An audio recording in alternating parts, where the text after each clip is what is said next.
23, 1 to 4.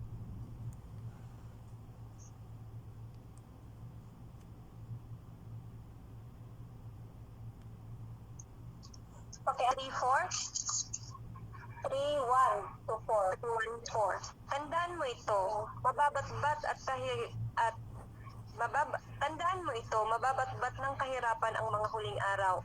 Ang mga tao ay maging makasarili, gahaman sa salapi, palalo, mayabang, mapang-alimusta, suwail sa magulang, walang utang na loob, at lapastaran sa Diyos. Bukod dito, magiging malupit sila, walang habag, mapanirang puri, maputok, marahat, at mamumuhi sa mabuti.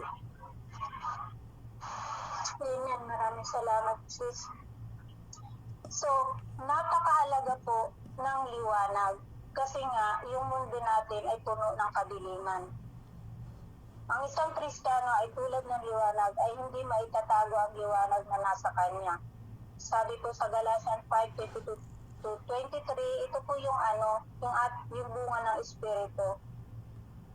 Bunga ng Espiritu nang galing sa Diyos ay dapat makita sa buhay ng isang tunay na mananampalataya ng ating Panginoong Jesucristo. Tulad ito ng ilaw, kapag ito ay nailagay sa tamang lalagyan, maliliwanagan ito ang isang lugar na madilim. At kapag ang liwanag na nangingibabaw sa lugar na madilim, lahat ng nakatago o nalilitin ay malalantad. Tulad ito ng liwanag na dala ng isang Kristiyano, maging buhay na patutuo po tayo sa kanila na mula sa kapangyarihan ng Diyos, magkaroon tayo ng pag-asa na maaari tayong magbago sa makasalanan nating pamumuhay, maaari nating mahalin at pahalagahan ang buhay ng mga taong nasa ating paligid. Kung ang makikita nila sa atin ay ang bunga ng Espiritu, sa ganitong paraan sila ay makakaalis sa kadilimang bumabalot sa kanila. Ang maling paggamit ng ilaw ay di makapagbibigay ng tamang liwanag sa kanila. Tulad ng isang Kristiyanong nahihiyang magbahagi ng mabuting balita, maraming tao ang hindi makakatanggap ng liwanag at kaligtasan. Amen po ba? Nais ng Panginoon na masimulan nating magliwanag sa ating pamilya. Mahalagang unahin nating bigyan liwanag ang ating pamilya. At pagtapos ay sa labas ng ating tahanan. Sabi po sa John 8:12, pakibasa po ng nais na magbasa. John 8:12.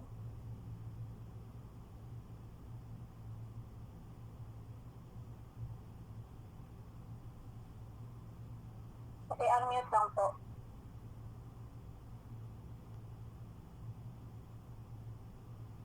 Okay, ako na sis. Sige. Sa John 8:12, then Jesus spoke to them again, saying, I am the light of the world. He who follows me shall not walk in darkness, but have the light of life. Amen. Hallelujah. Maraming salamat, Sis Rona. So sabi nga, ang Panginoon ang liwanag. At yung liwanag na yun, ibinigay na sa atin ng Panginoon. So, dapat yung liwanag makikita sa ating buhay. Sa pamagitan ng kapangyarihan ng Diyos na nasa atin, sila ay pupuri at dadakilain nila ang Diyos na buhay. Sabi ng Panginoon sa Matthew 5:14, kayo ang ilaw ng sanlibutan. Kung hindi tayo magliliwanag sa mundong ito, sino ang magsisilbing ilaw sa mga taong nasa kadiliman? Napakalaki ng pwedeng maging bahagi ng isang Kristiyano upang magkaroon ng liwanag at sanlibutan. At ikaw yun, ako yun, tayo yun. Kaya pagningasin natin ang ating mga ilaw araw-araw, ang makita ng mundo si Kristo sa ating buhay. Magpatuloy tayo magliwanag sa lahat ng oras, sa lahat ng lugar, sa lahat ng pagkakataon.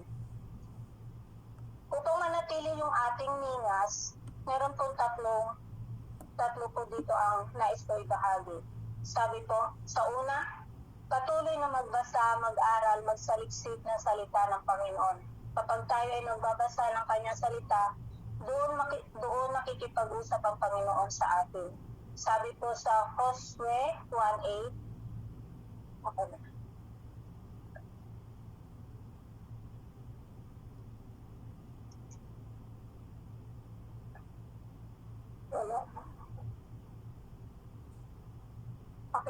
nabasa po?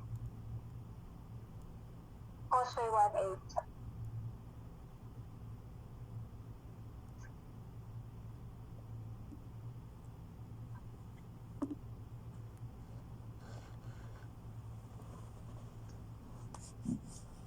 Pwede si Rona.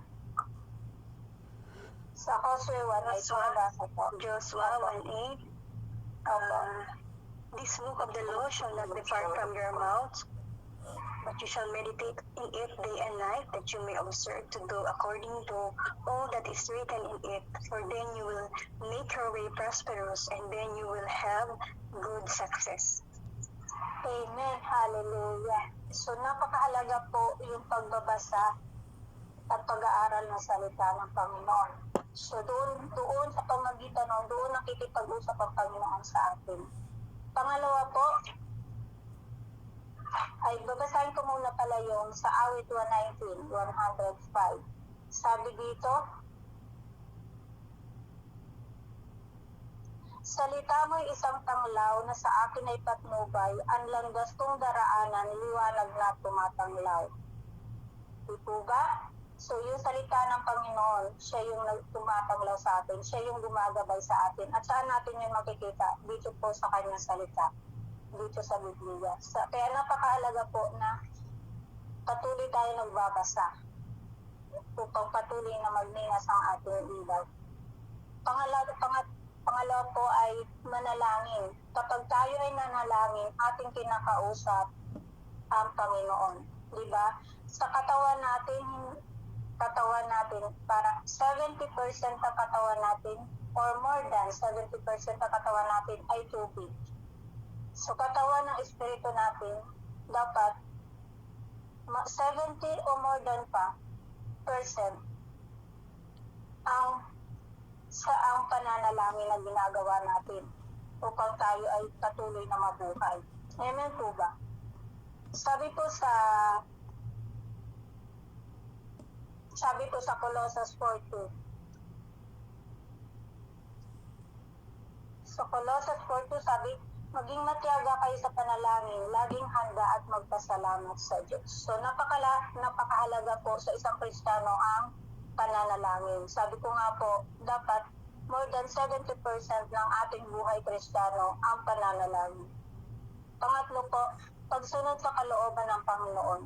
Doon makikita na buhay ang ating pananampalataya sa Panginoon. Sabi po sa Santiago,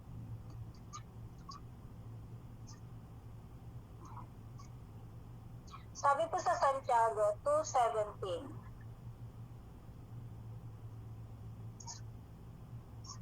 Gayon din naman, patay ang pananampalatayang walang kalakip na gawa. So, paano mo masasabing ikaw ay lingkod ng Panginoon kung hindi ka gumagawa? Tama po ba? Ano ang pananampalataya ng walang gawa? Patay daw po yun. So, kailangan, para mabuhay ang ating ilaw, kailangan gumagawa tayo. Yun ay ang pagsunod natin sa kalooban ng Panginoon. Amen po ba? Dahil sa mahal natin ng Panginoon, susundin natin ang kanyang nais. Susundin natin ang kanyang utos na tayo maging ilaw sa sanlibutan.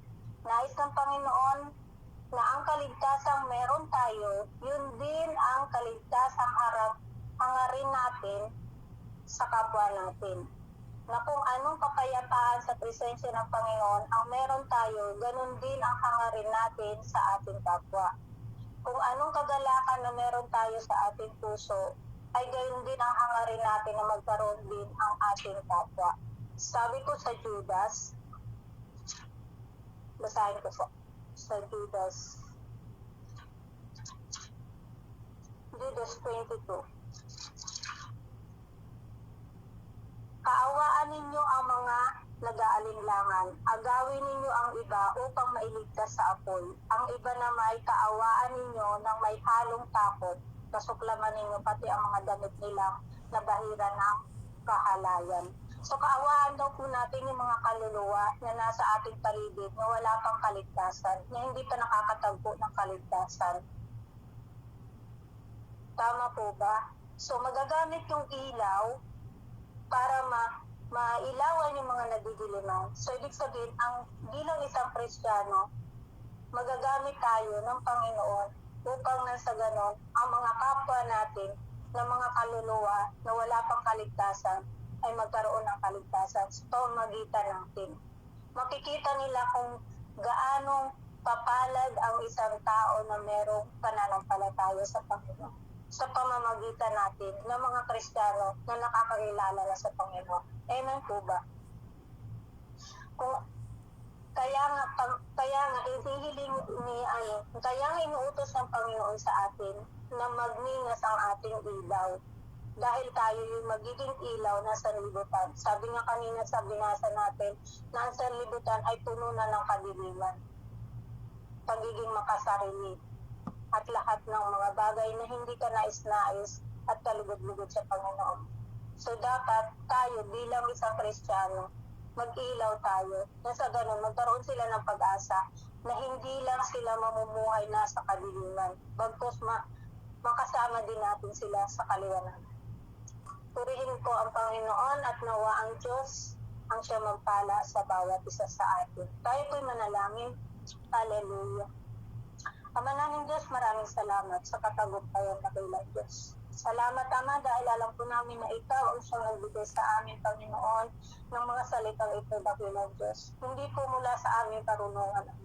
Mula po sa salita mo, Panginoon, ang aming pinag-aralan, Panginoon. Mula sa salita mo ang aming narinig, dakilang Diyos. Kaya't maraming salamat, Ama, dahil patuloy mo po kaming pinapaalalahanan, dakilang Diyos, na hindi kami dapat maging stagnant, Lord God, na dapat kikilos kami, Panginoon. Kung mahal ka namin, susundin namin ang iyong utos, na kami ay magliwanag sa mundo ito, Panginoon. Dahil sa ganun, Panginoon, ang mga kapwa pa namin, Panginoon, hindi nakakatagpo ng kaliwanagan, Panginoon. Sa pamamagitan ng aming buhay, Panginoon, sila man ay makakatagpo ng kapayapaan, Panginoon, kaligtasan, Panginoon, na nagmumula sa iyo. Kaya purihin ka, Ama, maraming salamat, Panginoon, sa presensya ng bawat isa, Panginoon, na maging bukas ang isipan ng bawat isa, Panginoon, maging bukas ang puso ng bawat isa, at may kagalakan, Panginoon, na tanggapin ang salita namin, Diyos. Purihin ka at maraming salamat at ilang Diyos sa pagtatagumpay ng bawat isa sa amin. In Jesus' name, Amen. Amen. Praise the Lord. Salamat. Okay, maraming salamat Sis Nerissa, maraming salamat Sis Corame, sa lahat na ginamit ngayon ng Panginoon. So nakita natin ngayon ang kung ano yung salita na ibinigay sa atin ng Panginoon na talagang sabi nga sa Isaiah 60 verse 1, Arise,